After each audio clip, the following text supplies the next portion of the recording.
So that was really hard, was that I felt like I knew something about my daughter, but I didn't know what I knew or didn't know. And I knew that something wasn't right, but I felt like I was being second guessed and judged. Ever feel like you suck at this job? Motherhood, I mean. Have too much anxiety and not enough patience? Too much yelling, not enough play? There's no manual, no village, and no guarantees.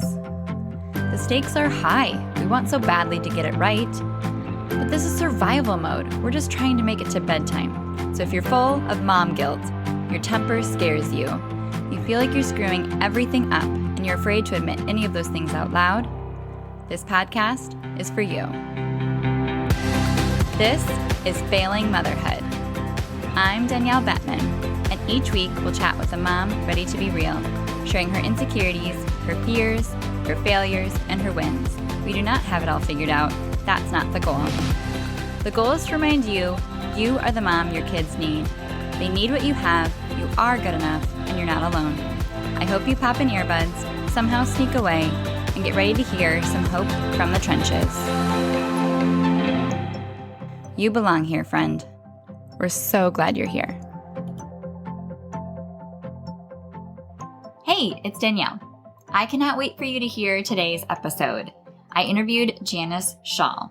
Janice has spent her entire career talking about money and business. Through her time as a commercial banker, consultant, and mentor to budding entrepreneurs, she has helped her clients create solid business and financial strategies to help propel their businesses to success. While working with female entrepreneurs, Janice noticed the same 4 themes repeating. Many women are uncomfortable with finance. They want access to more mentors and advisors. They often start businesses because they don't feel the corporate world fits their lifestyle. Mothers don't want money driving their family decisions. So she created the podcast, the Money, Career, and Motherhood podcast. And she joins us today for kind of a 2-for-1 deal. At first, she shares her own story about her firstborn daughter when she was a classic overachiever, had prepared, done all the things. She was in grad school, read all the books, and her daughter was born, and she really struggled with finding and tapping into her intuition as a parent when she felt like things just weren't right. And with severe colic and food allergies, her daughter's first year, it was actually a lot more expensive than she predicted as well. Her formula ended up costing more than their mortgage. And she shares a lot of her struggles within those first few years, which are so enlightening, so inspiring for you to get past judgment and fear and really tap into advocating for what you feel like is right with your kids because you know them so well. And then she dives into the whole piece that we don't talk about enough, which is money. So I can't wait for you to hear her thoughts on being able to create value-based budgeting and talk about money from a space of your beliefs and your mindset around money and how important that is, and being able to help you understand your family's values and live those out with money as the enabler for that. So I can't wait to dive in, get excited, and I'll see you on the other side.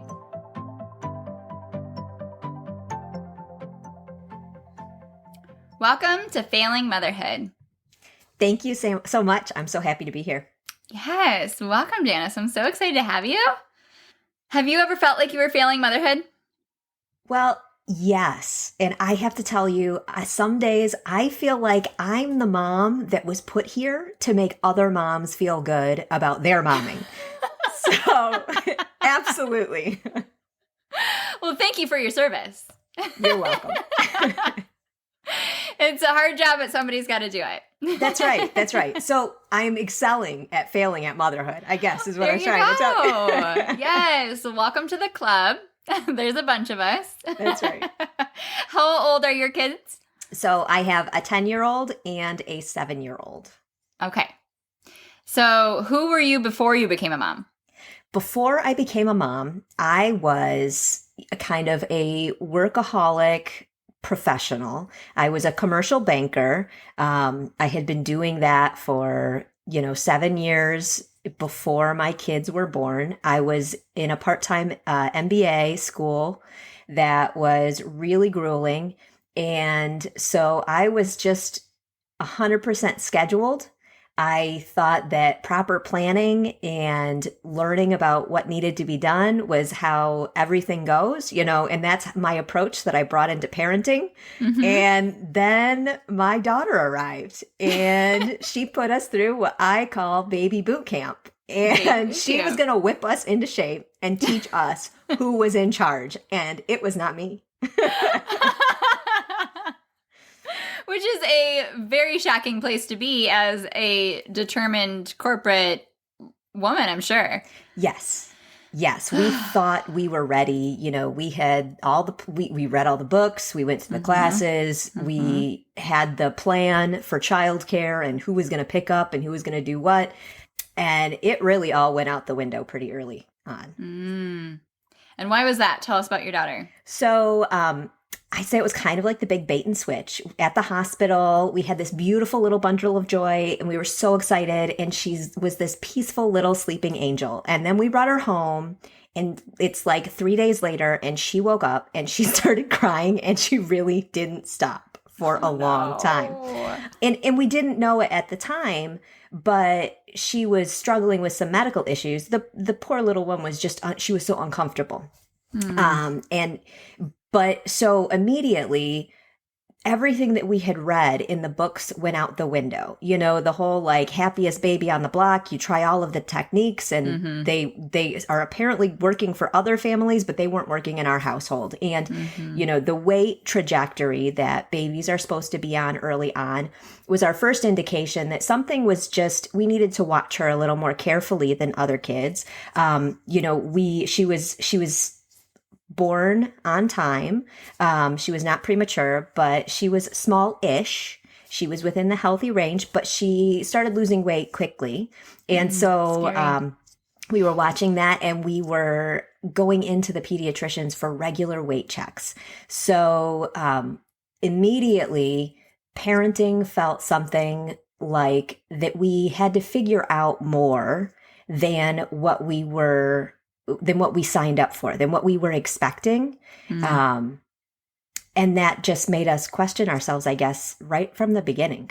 Yeah. There's got to be a lot of overthinking and second guessing and panicking late at night happening when the only report card that you have is whether or not your daughter's crying. And if she's crying the majority of the time, then of course you would assume I'm doing a terrible job at this.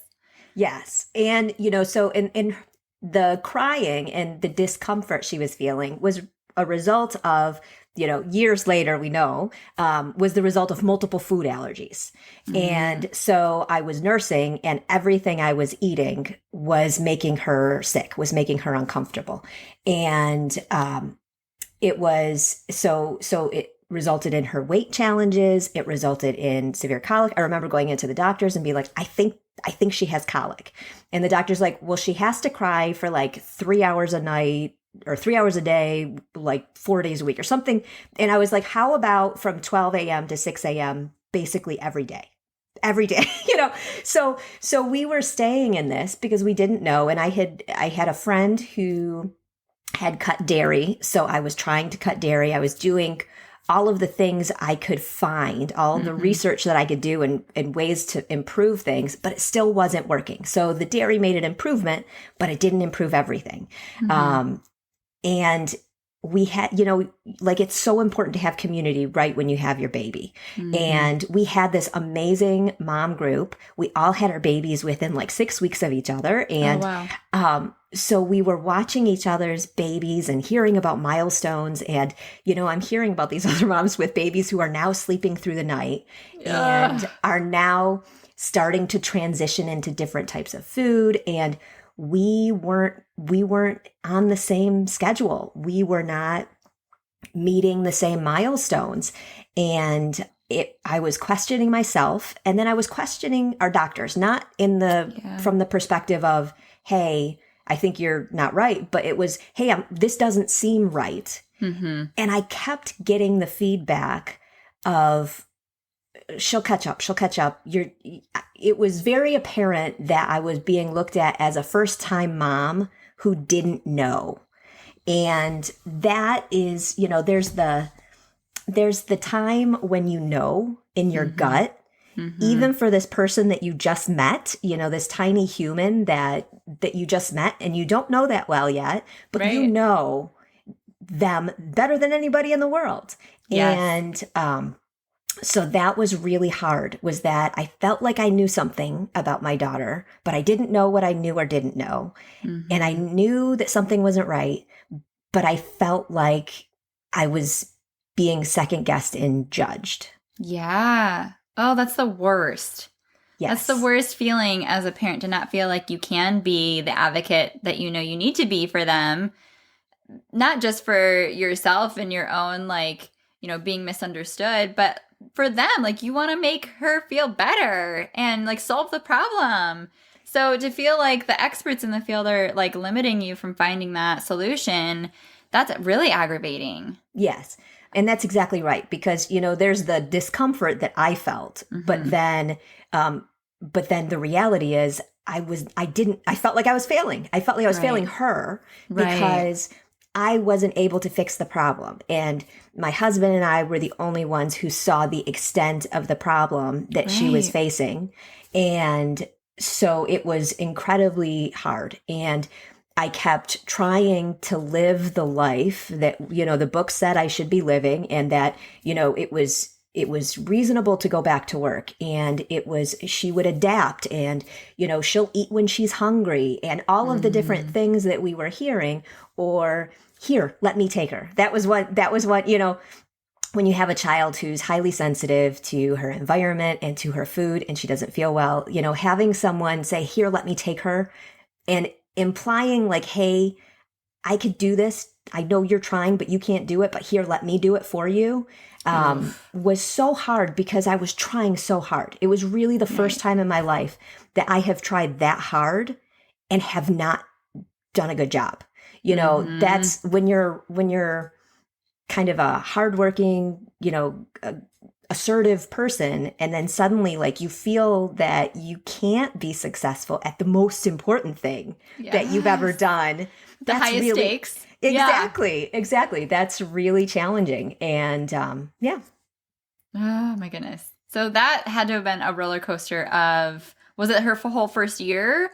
Or when did you really make any progress? Yeah, it was a roller coaster for the first few years, really. The first year was a real challenge, and that was the year of me questioning myself. So I questioned my ability as a mother, and I also questioned my sanity because, of course, I felt like I was being told, "Hey, it's fine, and I'm like, "No, really, I don't think it's fine." Yeah. So that was the first year, and then the second year was kind of the epiphany that, hey, we are dealing with something different, and still it was really challenging because our parenting experience was different than our peers and the other parents and kids around us. So our daughter ultimately had to go through extensive feeding occupational therapy to learn how to eat, because she was sick so often, and, food literally made her uncomfortable. She didn't develop the reflexes that kids do on the right schedule to learn how to process food in her mouth. Wow. So we had to do that. So the second year was the epiphany and the hard work of, hey, okay, we have to do things different. And so that was the year that I became strong enough to say, it doesn't matter what other people say. I know what the right thing is to do for my daughter, and it's hard, but I'm going to do it. Yeah. And then the third year was really kind of adjusting to our new normal, I feel like. And watching her grow stronger and healthier as we went through it. And finally seeing the payoff of the hard work, maybe. Yes, exactly. Exactly. Of seeing her get the help she so desperately needed, get the answers that you've been searching for so long, and then know that you're making a difference. I'm sure that was like, oh, thank heavens. Yes, exactly. And now, she's a beautiful, healthy, amazing 10-year-old. And, but man, I couldn't see the light at the end of the tunnel for her. And, it was a real challenge for a long time. Now, were you still working at this time, or what else was going on Yes. in life? Yes. So I was working, and a lot of the work that I do now, I'm not a banker any longer. And we went through some major life changes not related to my career that resulted in me changing. But the work I do now is directly related to my experience as a working mother dealing with a child who she was kind of more labor intensive than average babies. And I just didn't know how to manage it all. Like I said, I was in grad school. I was working a full-time professional job that is not a 9 to 5, you're dependent on, you work based on your client's needs, and trying to manage that all, and thinking I should have been able to do it, but feeling like I couldn't. And it was at the time that Lean In came out, the book. And like, I love Lean In now, but I'll tell you, at that time, I was trying to figure out how to do everything. And I realized that I needed to make a change in my life, that the job I was doing was not conducive to what I wanted to do at home. And I talked to 2 people about it at work and one of them was like, no, you have to stick it out because you have to lean in. You read the book. It's really important. And I'm like, no, you don't understand. It's really that bad. I've got to make a change. And the second person I talked to said, they listened to me and they said, why are you still analyzing your old decisions and your old career path? You've already said that this is not sustainable. If it is truly not sustainable and you want to make a change, then you should stop analyzing the past and start focusing on the future and what do you need to be successful and happy. And so that was kind of the realization that, hey, if I want to continue to be a working professional, I actually have to change my career and my life in order to continue doing so. And it doesn't matter what my plans were last year or 2 years ago.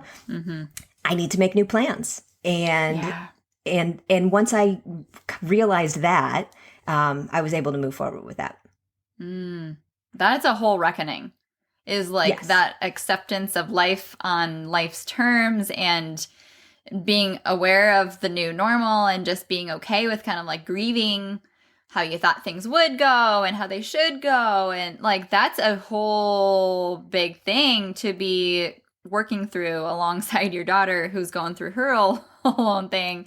Plus, motherhood in itself is like the most giant transformational identity shift of like life. So yeah, no big deal. Yeah. So I had, the major crisis when my daughter was about 1, and it was the healthiest thing that could happen because, like that was a real challenge, but man, it made me stronger. And it made me more of a fighter for my kids. And I believe that we deal with other life changes better because of it. No one is happy about COVID, and this circumstance is really challenging for everyone. But it, like, the stuff that we couldn't control in the past has taught me how not to focus on that and focus on what I can control and what I can change in my life. And so there was a healthy amount of learning that came out of it. And I would never want any child to go through discomfort, but I wouldn't change my experience for anything because I believe it's created a better life for me and my family as a mother. That's beautiful. That's the dream, really, is not for everything to just go smooth sailing, perfect American dream and all of the Instagram pictures and you're done. Like, it really is finding that purpose and that passion and really knowing what you believe and what's true about who you are and who your family is, and just being really solid about that. So how did that propel your decisions going forward then? What types of things did you do next? Yeah. So, we are a little unique in that we lived overseas for 5 years. And we moved there when my second child was about 6 months old. And so with our first, we joked that like we were afraid to go to the park. Right. And then the second one, we just took him over. We just took him to Asia. We just typical second born. Exactly. Right. Like, whatever, it'll be fine. But so the first thing it did was it made me less fearful. It was like I dealt with all this judgment and I dealt with all this fear. And because of that, it made me make my own decisions from a place of what's best for me and my family versus what are other people going to think and how are they going to feel about my decisions and what am I afraid could possibly happen? Because we had already dealt with what could happen, you know? So the first thing it did was it made me brave, and it allowed our family to move overseas, which was another transformational event that lasted 5 years and 2 countries. And, you know, being exposed to different ways of doing things and having the opportunity to step out of our traditional life before that, was again, just so wonderful for me to be able to say, hey, these are the things that I thought about my stuff. Like, this is the story I was telling myself. Yeah. And then this is the reality. Or wait a minute, like maybe I think some things differently than what I did in the past. One thing I like to tell people is that we are not as good at judging what we like and dislike as we think we are. Yeah. And so literally being thrown into a new world, into a new experience, and having the opportunity to try things and pushing yourself every single day, is absolutely amazing. So everybody should go live overseas if they can. But, Yeah. What countries were you hard. in? We were in Japan and we were in Singapore. Wow. Yeah. So it's incredibly hard, but it's incredibly enlightening. And so it allowed me to get past the fear. And once I got past the fear, the next thing that really motherhood did for me was allow me to talk about the hard, because I knew I wasn't the only mother who lived through challenging circumstances. Right. But I knew that not enough moms were talking about it. And so I kind of made it my promise at some point along the way that I would help mothers manage career and money through the lens of motherhood, because it was such a fight between those two. You know, we talk about work-life balance, but Yeah. I say it's tug-of-war. And like the struggle was real for me to figure out what was right for my life, not what was right for everybody else or what we should be doing collectively as a culture. I needed to figure out how to manage my household. And I saw too many women when I was overseas on career breaks who were there for reasons like me, because we left to support a spouse who had a job overseas. And but we were all thinking the same things. We were wondering, how are we going to be back in our profession later on? Are we going to be able to get a job? Are we going to be stale? Are we losing our skills? And I really realized that so many women struggle to figure out how to manage their career after motherhood, and that I needed to talk about it, and I needed to help people talk about it and figure out what is the best life for them in the new lens of motherhood. Yeah. What types of conversations come up all the time of areas around money that tend to make moms feel like they're failing? Because I'm sure there's more than one. There's so many, and it's so hard to answer that question because there's so many. But you know, I look, money is such a big topic. And the first thing I like to highlight when I talk about how women feel about money, and how they feel sometimes like they're failing, is that when you talk to men about money and when they think about money, it's often very linear. It's like the Superman laser vision. They're like, okay, I need to save for retirement. This is what I need to do. I need to make this much money. Gonna put it in the bank. It's like pretty straight. Done and done. Yep. Done and done. When it's women, it's more of a tornado. And one thing makes us think of money. And it can be as simple as, hey, I got to pay for soccer next season. And then it sort of ping pongs or tornadoes us into the next thought, which is, man, these activities are getting really expensive as the kids are getting older. Maybe it's time for me to go back to work. Or maybe I need to be thinking about more hours at work. Or, gosh, you know, it's so great that we can afford this, but am I losing time with my kids because I'm not at soccer practice? It doesn't really matter where you start or what your work life circumstances are. I find that money is interconnected with so much of what we do, but we don't want it to be as mothers. Nobody wants money to be the deciding factor of how we parent and how we run our families. But it is, and we don't talk about it. And Right. because we don't talk about it, there can be shame associated with it. There can be guilt. And with all of that, we feel like we're failing somewhere in our family. Hey friend, I see you. You're trying so hard to parent as calmly as you can, but you feel like you fail on the daily. You beat yourself up and ruminate over all the times you lost it on your kids and know that that's not how you wanted to be. And you're tired of it. You're tired of all the yelling. You wish you knew how to get your kids to listen, but yelling is still the only way that gets their attention. And then you beat yourself up for it. And let's stop this cycle altogether. If you're ready to admit what you're doing isn't working, let's talk. Schedule a free call to see what's possible for your family.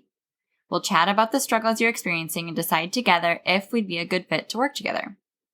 Because here's what I know to be true. You're a good mom, and you're doing your best. Your kids are good kids, and they are doing their best. If you're still having problems, there's just missing tools, mindset shifts, skills, and a disconnect, all things that are fixable. Seeking out support and asking for help is the sign of a phenomenal parent. Our work together addresses my 5 S's. Your sanity, all of the limiting factors that can extend your patience. Solutions, which are the authentic, positive parenting strategies that are actually going to work for the child that's in front of you. The third one is getting on the same page. So that is the process of writing a family business plan. And you identify your end goals, your family values, your family's identity, your mission statement, and have so many conversations that hash out the right discipline and the why that get you on the same page with shared language and a concrete foundation to move forward from. The 4th S is secure relationships. That is the idea that your influence as a parent is hinging 100% on your relationship with your child being connected. And you need to have a connected partnership and a connected parent-child relationship for anything else to be working. So that's a huge priority. And the last S is support.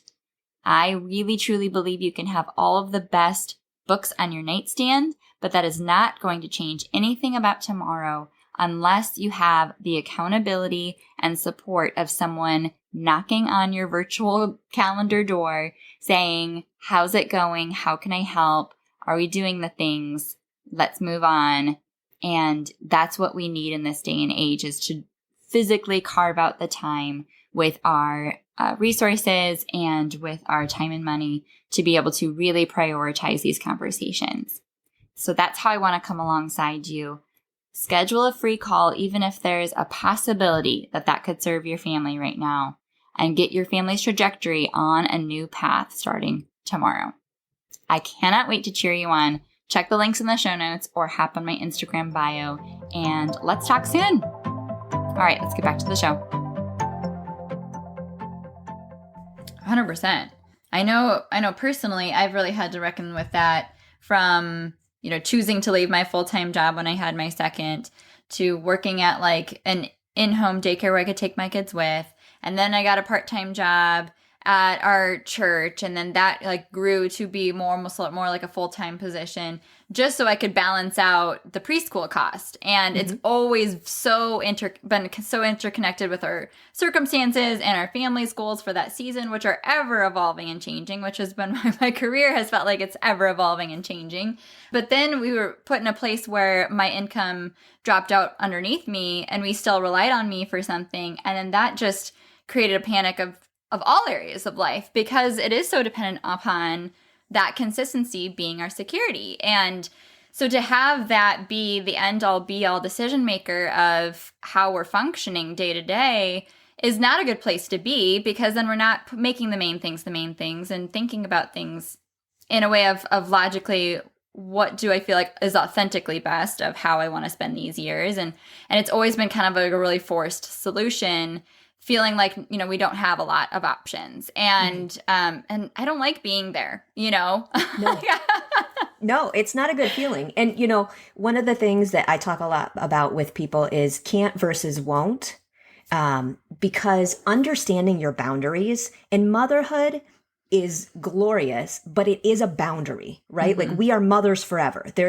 And so trying to look at our career or our money situation and think, well, it could be this if we didn't have these additional expenses or if we didn't have these requirements it's pointless because we need to look at it through, hey, what do we need for our family? What can we do and can't we do? And what won't we do because of our life circumstances? So at different ages of your kids, there are going to be different ways that you want to be engaged with them.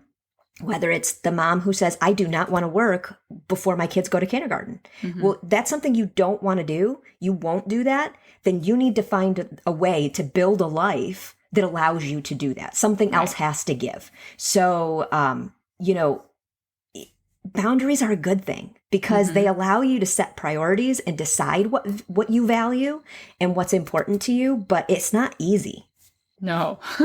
And the other thing that, if you are the best mother in the world and you do everything you can to love your kids and to raise amazing humans, if you are stressed out about money, if you do not have a healthy relationship about money, it's going to affect your family. Like there's no way you can segregate that stress and not have it impact your family. And now I know there are families who are all stressed about money right now because we are living through unprecedented times. And so I'm not like, don't feel bad about that. That's not something for you to feel guilty about. Don't feel guilty because you're stressed out, because you'll just get more stressed out, right? Yeah, that just adds fuel to the fire. But that's why, the work that I do really comes from a place of non-judgment and figuring out, say, hey, what do we value as a family, as a unit? And how do we use our money as a tool to support what we value and what we want to do? Money's not an emotion. But if I say the word money, most of us have a reaction to it. Right. It's going to vary a lot based on life experience and based on current circumstances, but understanding that you have this natural reaction to money is really important. Literally just say the word to yourself and see how you feel. But what you want money to be is a tool. What money is a magnifier. So if you already have discomfort and stress in your experience as a mother, money is going to be another way that you could beat yourself up. But if you feel empowered as a mother, and if you have your values clearly defined and you're using it to pursue those, it's going to magnify the positive experience you have as well. And so it's really reframing how you use it and how it uses you. Right. Which is something that I feel like we need to teach more, talk about more, especially even just like as a high school course, like we barely touch budgeting and how to pay your taxes, let alone how to break down this emotional, complicated, interwoven mess of our relationship to money. Because it's something that I've really had to focus on this year as an entrepreneur is like, you have to face everything, every limiting belief, everything that's holding you back, everything that is totally on you to figure out. You have to do it, and it has to be very uncomfortable and something you've never done before. So I'm welcoming that growth, but it's been a challenge because it was a totally untapped conversation in my brain really up until this year, was diving into what emotions come up for me around money, what things from my childhood created a picture about money and my beliefs about money, and why am I seeing it as a tool, or am I like seeing it as a, deterrent from the life we want? Or like, it's just more complicated than we give it credit for. Yeah, it's super complicated. And, some schools do some money management courses in high school, which is wonderful and super important. But money management is just one piece of the puzzle. The other piece that schools cover and do an exceptional, almost too good of a job at is career. Like there's the making money, there's the managing money, there's growing money, which is savings, investment, and entrepreneurship, things like that. And then there's the mindset and beliefs. And so schools focus a lot on careers, which as mothers can cause a lot of the identity crisis that we fit. If that's our end all be all. Yeah. Right. But then But then the money management is not it. And the money management is easy because we can see it in black and white. And it might be really hard, but like we all know how to add and subtract at this point. Yeah. So we can, if we want to, we can manage a budget, like the numbers piece of it. We see where things are coming and going, but it's the beliefs and it's the stories that we tell ourselves around money that make it so hard to actually do a budget or to make us stop spending when we feel like we're overspending or whatever it is, or to price ourselves appropriately as an entrepreneur. Female business owners often really struggle with charging for their services initially because we are servers. We serve other people, and we feel like it, charging for that is often in conflict with who we are. So regardless of whether we're good at one part of money, it does not mean that we have a completely healthy relationship and that we're doing a good job at all of it. On my podcast, I ask every single guest at the end one question, which is, what is one money habit, belief, or financial experience that you've had to work through yourself? Because even when I have money experts on, we all have things to work on. And I want to highlight that to everyone that, like motherhood and feeling like we're failing at motherhood sometimes, we all feel like we're failing at money sometimes too. Yeah. Because ultimately there are things that also come into play that are outside our control, or, unforeseen circumstances. Or I think you had mentioned like that your daughter was way more expensive than you thought she was going to be initially. Yeah. Yeah. She was labor intensive and she was expensive. And, one of the things that happened early on that really put the financial implications of motherhood into perspective for me was, first of all, she was on a formula that we referred to as the super juice. So ultimately we figured out that she had lots of food allergies and that really I couldn't nurse, and that anything on the normal shelves at the stores that you buy at formula wasn't possible either. Wow. And so we had to get something that was essentially, it's not essentially, it is the stuff that is used in feeding tubes. It is completely broken down so that it is completely hypoallergenic, and it's what allowed her to be able to grow and to become stronger, because finally her immune system could calm down. Yeah. But it cost more than our mortgage every month. Wow. Now this was a long time ago. Our mortgage was not as expensive as today, houses, but it was more than our house payment. Okay. It's a lot of money for what she was eating every day. And you scoop out, just think about when you're scooping out that formula, ladies, and you're like, oh my gosh, if she doesn't drink this, this is just wasting. Oh my gosh, that's stress.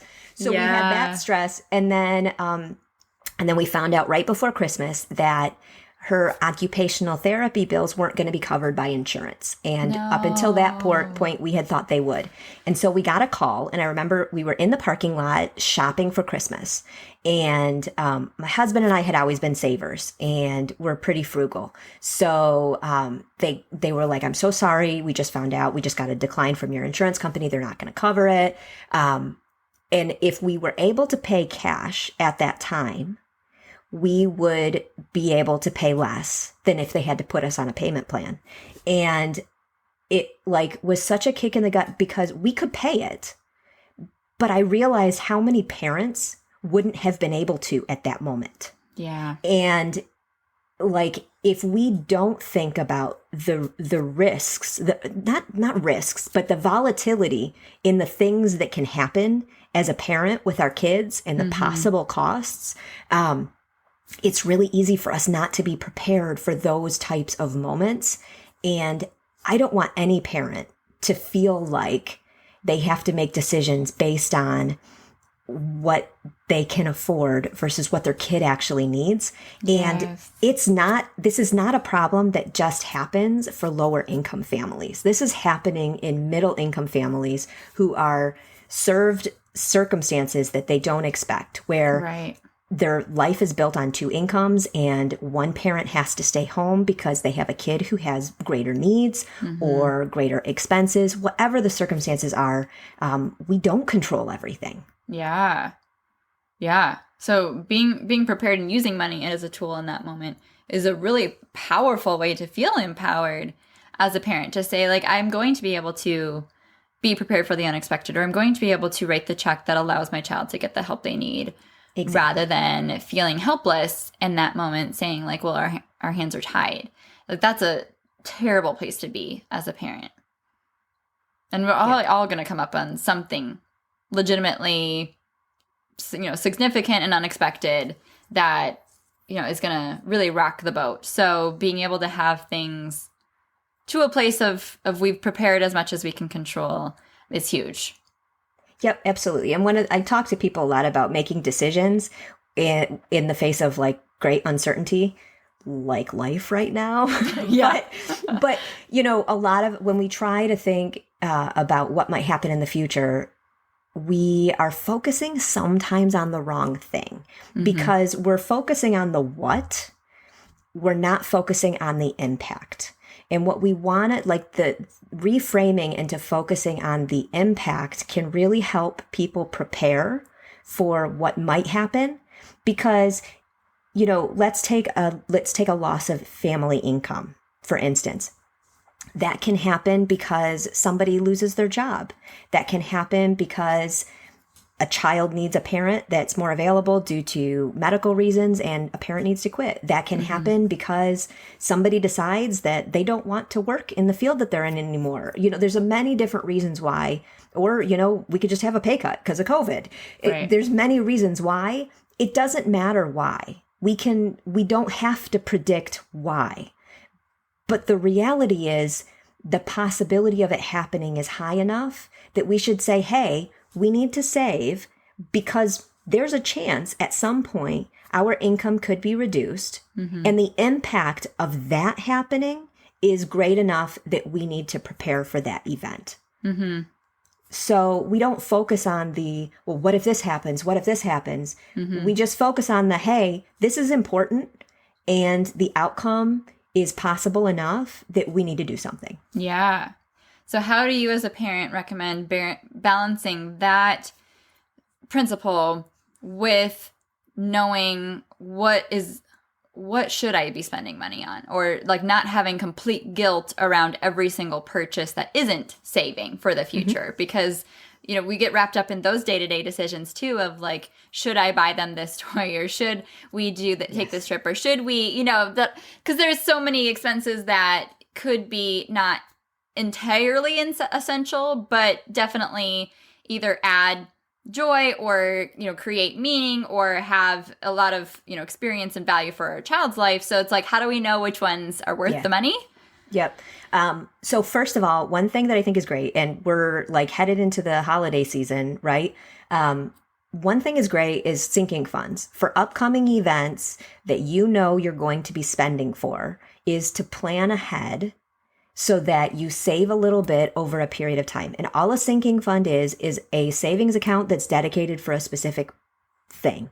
So saving right now for Christmas instead of just starting to use your credit card in December and to have to pay that off afterwards, it's a lot easier to spread that out over a longer period of time. Same thing with travel. If, a lot of families aren't traveling much right now, but when we are traveling, planning in advance and saving up for the money that you might spend on vacation will change it when you're in that moment. If you save an amount for, hey, I'm going to let the kids spend this much at the tourist shop or whatever when we go travel, versus, oh, should I let them buy this? How much is the credit card bill up to? Because we still have the hotel on this, and, is so much better than in the moment trying to decide. You want to make those decisions beforehand as to what you can financially afford. The other thing is I really advocate for values-based budgeting. If we collectively, this is me included, I have to have this conversation with myself too, but if we do it right, budgeting should not feel like a restrictor. It should feel like an enabler.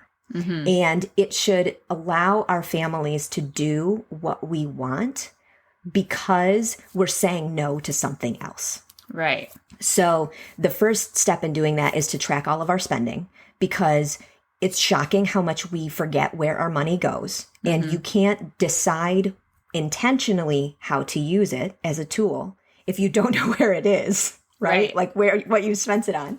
So that's the first step. And then the second step is, as a family, really understanding your core values and what is important to you. And so an example of that is our family believes in new experiences together. That's something that we really think is important for our bonding. And we all kind of feel like we're lifelong learners. And we always say we're up for the challenge. So we travel.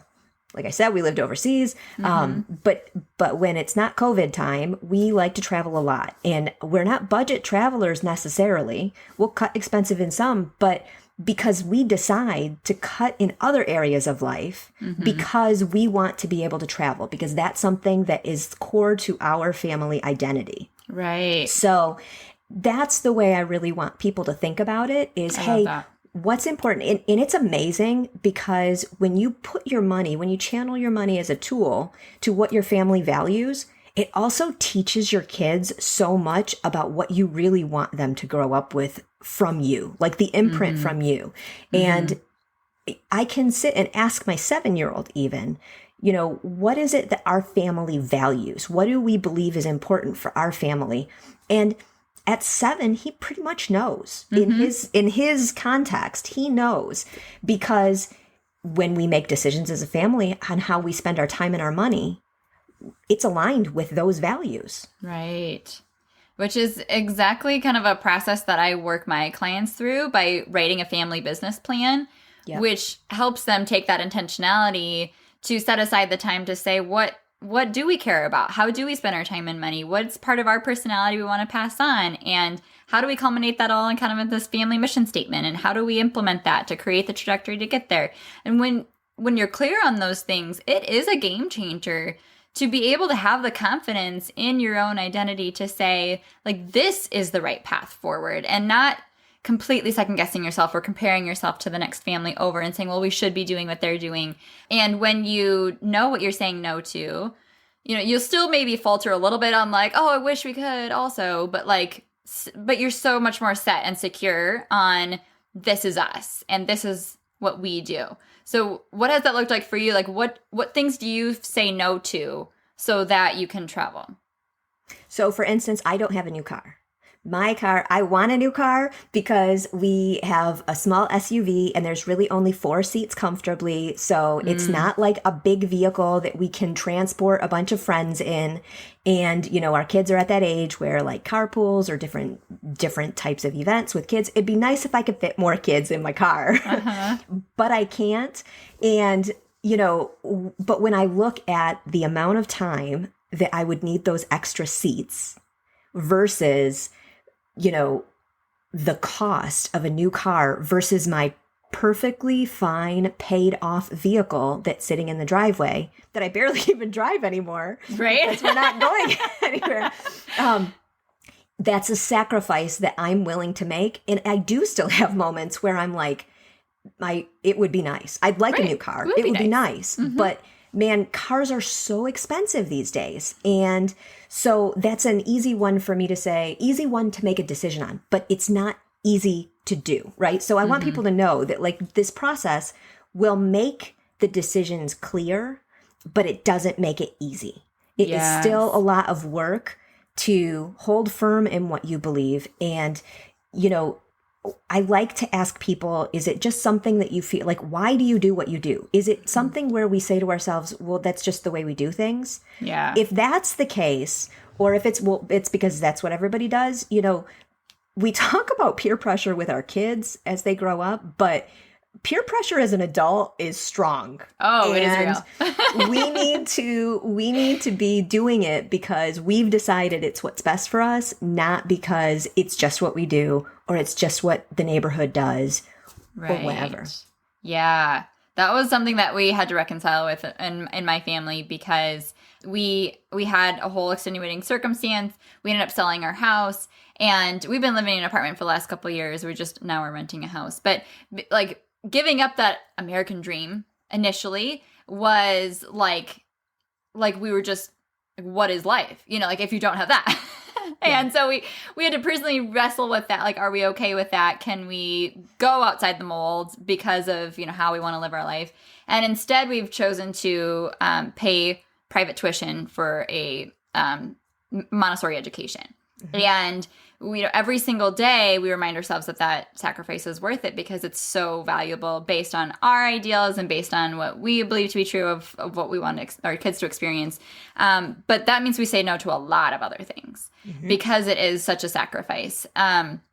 So we definitely don't live on paper what looks like the right way to live, but it's really based on our value system, and we feel really, really confident in that. And we've just kept, asking every 6 months or every year if that's like, where we're at still and what needs to change.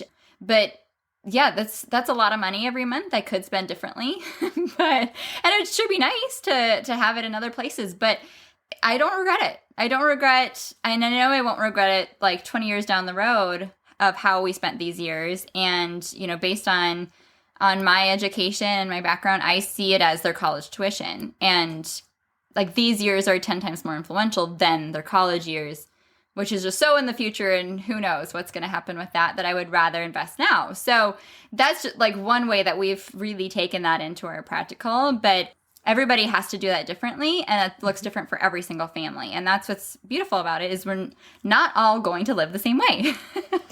Yeah, and you're so right, because it's about building a framework that each family can apply. I struggle a lot when people are like, well, should I do this with my money or should I do this? And I'm like, I don't know, because I don't know you. I don't know your spouse. I don't know your, I can help somebody work themselves out of debt, or I can help somebody put together a budget, but I can't decide for someone what's important to them. Yeah. That's something that we can walk with someone as they do it, but what's important to me is not necessarily what's important to you. Somebody else might be like, no, because of the lifestyle that we have, we really do need the new car. Right. And that's fine. And this works with small expenses too. It doesn't have to be, private school tuition or vehicles. This applies to the little stuff too. It can be, do we pay for cable? Is it worth it to have, we haven't had traditional cable. And we got used to living without it when we were overseas, but we haven't had traditional cable since we moved back. And, I miss HGTV sometimes, but I can get most of what I need online. Yeah. And so I don't want people to think like, okay, well, this is only for when you're making really big decisions. Right. This is like the everyday decisions that we make, and just saying, am I making a decision? And then make the decision and then stick with it, because you don't want to feel like you're decision fatigued, right? The goal is not every minute of every day for every expense. Rethink and regret. Rethinking it. Yeah. But revisiting it, like you said, for the big ones. This is what worked. Realize that kids grow and change, and that our views and perspectives change. Revisiting the important stuff once a year, or once every 6 months, whatever's appropriate, is the way to go. Yeah, because really, isn't there like a quote that like every dollar you pay is like a vote for who you are, or like the life you're creating. So it really is kind of like a value system through what we pay attention to things, what we spend our money on. That really is what kind of creates the life that we're choosing. So the more intentionally we can choose that, the more it's going to look like the life we want. Exactly. Yes. Yeah. So any other advice of like things you feel like moms need to hear that are helpful reminders, or just like good things that you help with? I think it's so important for moms to know that there are options. I meet so many moms when it comes to money and career who feel like they have no choice. And so much of that is built around our American dream, as you highlighted. And when you feel like you have to stay on a path to fit the mold, it's really stressful. So I would encourage anybody who feels like, whether they're working too many hours and they want to spend more time at home, or whether they're at home and they want to use their gifts and their professional skills, whatever it is that you feel like you're being held back from, find a way to take one little step toward it. Because, a whole mom is a happy family and kids. And so I think it's just important for us to rewrite our own American dream. So tell us more about your podcast and what you're all up to now. Yep. So I work with women who are mothers on the money and career transitions that come through the different phases of motherhood.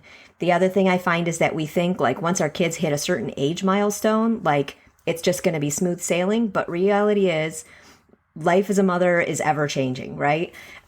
So I do that through coaching and then also through the Money, Career, and Motherhood podcast, where I talk to experts and I talk to everyday women about their experiences with money and career through the lens of motherhood, with always the goal of understanding and creating that framework to make decisions that are best for us and our families. I love that. We need so much more of that in our life. So thank you for being that voice and that advocate of sharing from that place and providing those resources that are much needed. I'm so glad that you're doing that. And so I will link all of those resources in the show notes for moms to come and connect with you. And hopefully you find lots of new listeners that jump on after this episode. But the question I ask all of my guests at the end of every episode is, how are you the mom that your kids need? So I said that I'm a lifelong learner, and we were not handed textbook kids. And so both my husband and I are people who like to research and like to figure things out. And so I think I'm the mother that my kids need because I was willing to put in the effort to figure things out when we were puzzles. And, everybody, like we all know when we were kids, we talk about the mom look, right? Yeah. Your mom would look at you and you'd like freeze because you knew you were supposed to stop doing whatever you were supposed to do. But what I also appreciate is the kid look. And I can look at my kids and I know if something's up. And to me, that's a sign that I know them well. I mean, I don't get it right every single time, but like the best thing I can do is really know my kids, because then I know how to help them. And I know when they're going through challenges. So I think that's how I'm the mom my kids are meant to have. Yeah, you sound like an amazing mom. They are lucky to have you. I'm sure they will never be able to fully appreciate every single night that you were awake, Googling and losing your mind. But they say thank you. That's right. And thank you for your time and for coming on to share with us. I just so appreciate your expertise and your story, because we can all feel a little bit less alone and feel empowered that there are options and there is tools and there is hope to not have money be yet another thing that we're failing at. Thank you so much for having me here. Can I just say, thank you for finishing the episode. Gold star for you. I feel like Janice depicted the roller coaster beautifully of coming into motherhood, finding your voice, and feeling like you're failing at the most important thing you've ever done while questioning yourself and your sanity. And I love the question that she posed. What do we value as a family, and how do we use our money as a tool to support what we value and what we want to do? Great reflections. Don't forget to check out her podcast as well. I'll be on an episode of hers in February. Always remember the worth of this work. If you enjoyed this episode and you haven't done it so yet, please will you leave a review on Apple Podcasts so more moms can find it? Thank you so much for coming on this journey with me. I believe in you and I'm cheering you on.